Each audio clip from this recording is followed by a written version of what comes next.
सुप्रभात बच्चों, कैसे हैं आप सब। और मैं आशा करती हूँ कि आप भी सभी अपने अपने घरों में सुरक्षित होंगे और स्वस्थ होंगे और जो भी आपको गृह कार्य दिया जा रहा है उसे आप अच्छी तरह से कर रहे होंगे।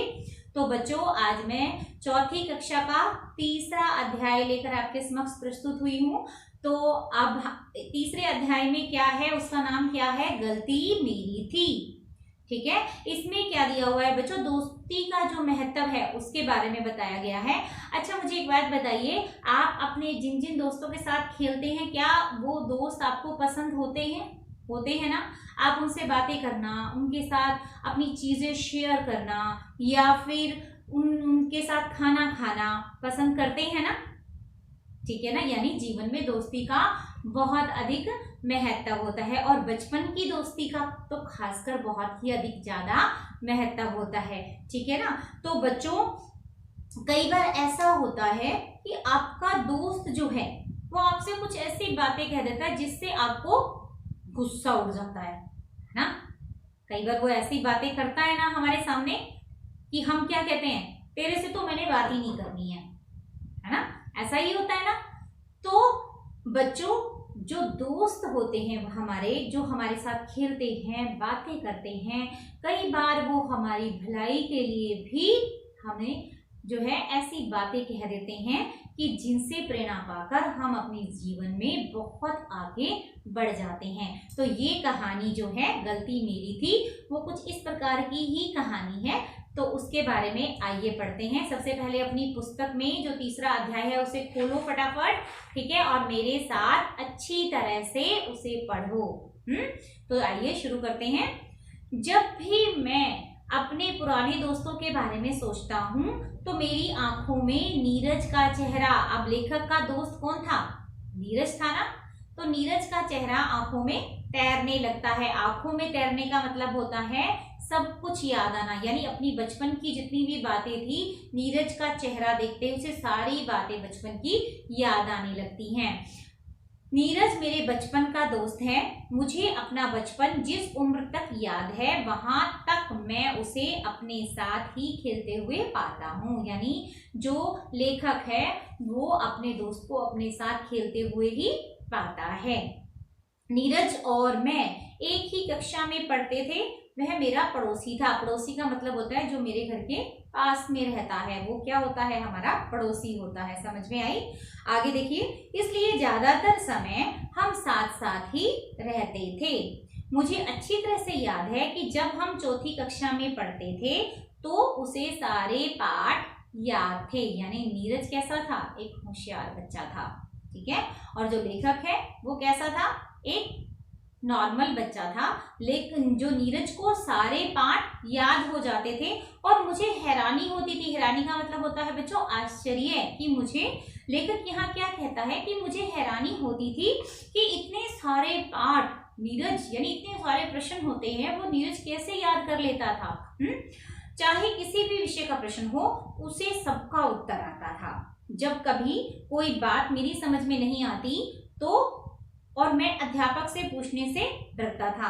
और एक बात बच्चों मैं आपको बताऊं, अगर आपकी समझ में कुछ भी नहीं आता है तो अध्यापक से डरने की बजाय उस चीज को अध्यापक से पूछना चाहिए, ताकि आपका उस विषय के प्रति या उस शब्द के प्रति कोई भी संदेह है तो उसका संदेह आपका वहीं के वहीं समाप्त हो जाए और आप उस शब्द के बारे में अच्छी तरह से जान सके। समझ में आई। आगे देखो, जब कभी मम्मी पढ़ने को कहती थी तो मुझे बहुत गुस्सा आता है। ऐसा आपके साथ भी होता है ना। कभी कभी आपकी मम्मी क्या कहती हैं कि बैठ के पढ़ लो, बहुत देर होगी खेलते हुए, है ना, और आप क्या करते हैं कि पढ़ तो रहा था अभी। ऐसा ही होता है ना। तो आप मम्मी के बार बार कहने के बावजूद बेमन से पुस्तक को उठाकर बैठ जाते हैं। अब लेखक ने भी क्या किया कि मैं बेमन से किताब लेकर बैठ गया। बेमन का मतलब होता है कि पढ़ाई की हमें पढ़ने का मन नहीं कर रहा है और बिना मन के ही मम्मी की डांट के कारण हम बैठ के किताब खोल के बस पढ़ लेते हैं बैठ के। तो वो होता है बच्चों बेमन से, यानी बिना मन के काम करना। ठीक है। जैसे जैसे परीक्षाएं नजदीक आती मेरा डर बढ़ता जाता। जब पेपर आपके नजदीक आते तो आपका डर भी बढ़ जाता है ना, कि हमारी तैयारी अच्छी होगी कि नहीं, कैसे करेंगे।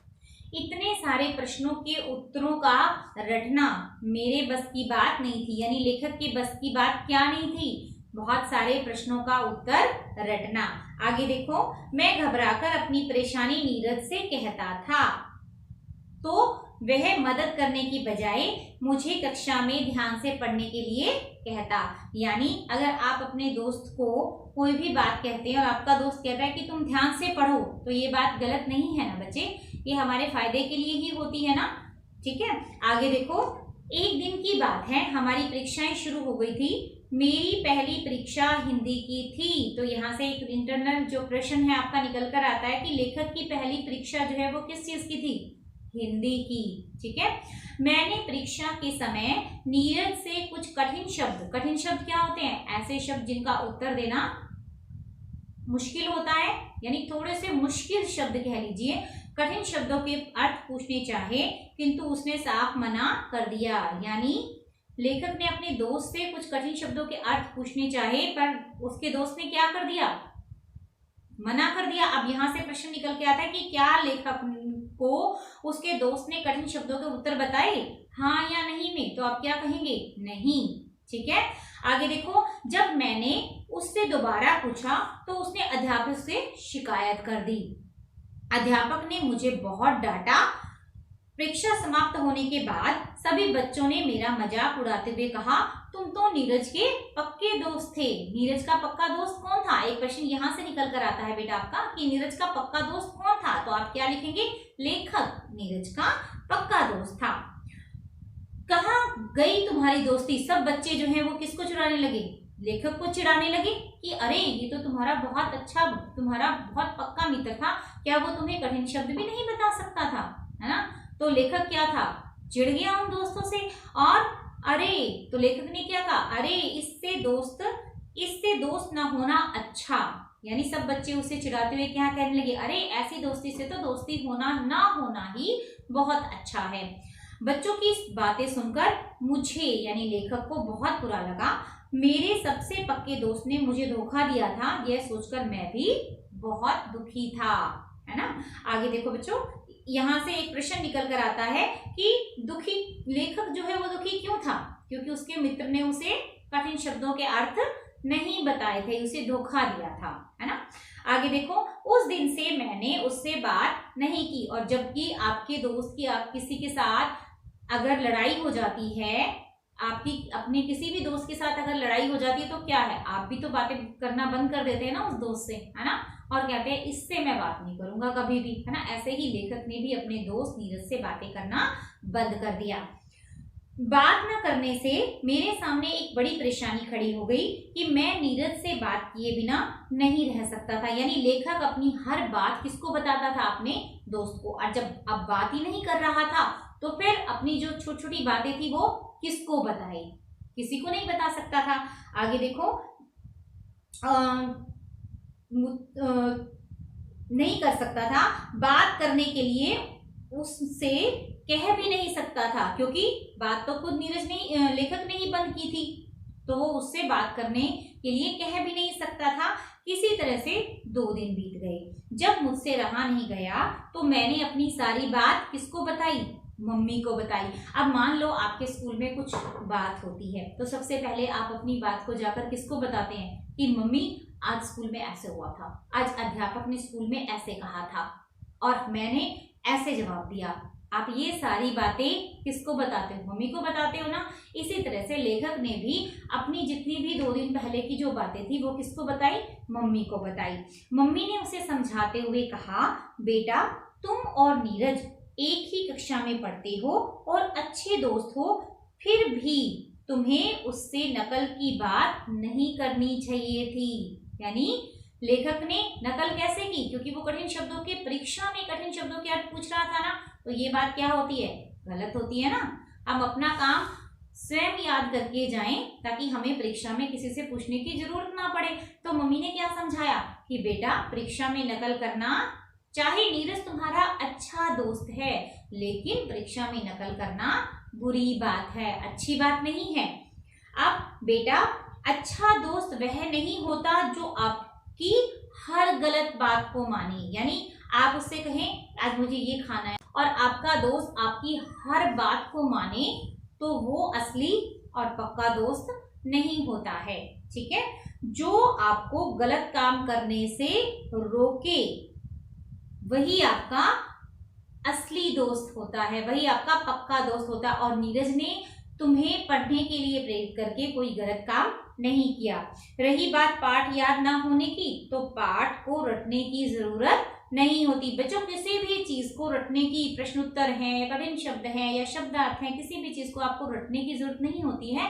आप सिर्फ उन्हें आसानी से समझ के कर सकते हैं। ठीक है, और वो लंबे समय तक हमें याद भी रहते हैं। रटी हुई चीज हम थोड़े समय के बाद भूल जाते हैं। ठीक है, अब बल्कि उसे तो मम्मी ने क्या समझाया कि किसी चीज को रटने की जरूरत नहीं होती है, बल्कि उसे समझने की जरूरत होती है। अगला पेज देखिए।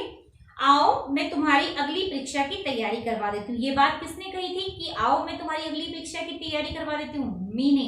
किससे कही थी?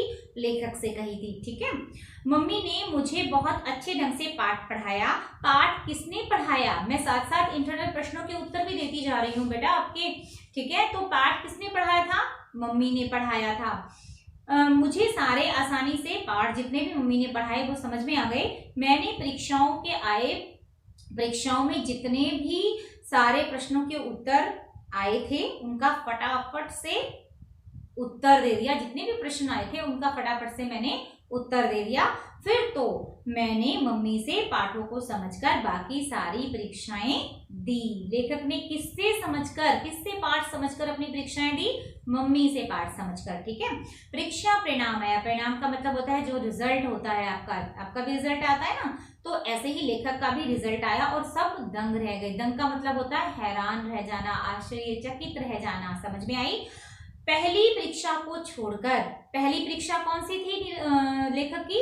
हिंदी की परीक्षा थी। ठीक है ना, तो पहली परीक्षा को छोड़कर मुझे नीरज से भी अच्छे अंक मिले थे। क्यों मिले थे बच्चों? क्योंकि लेखक ने हर पाठ को अपनी मम्मी से ध्यान से समझा था।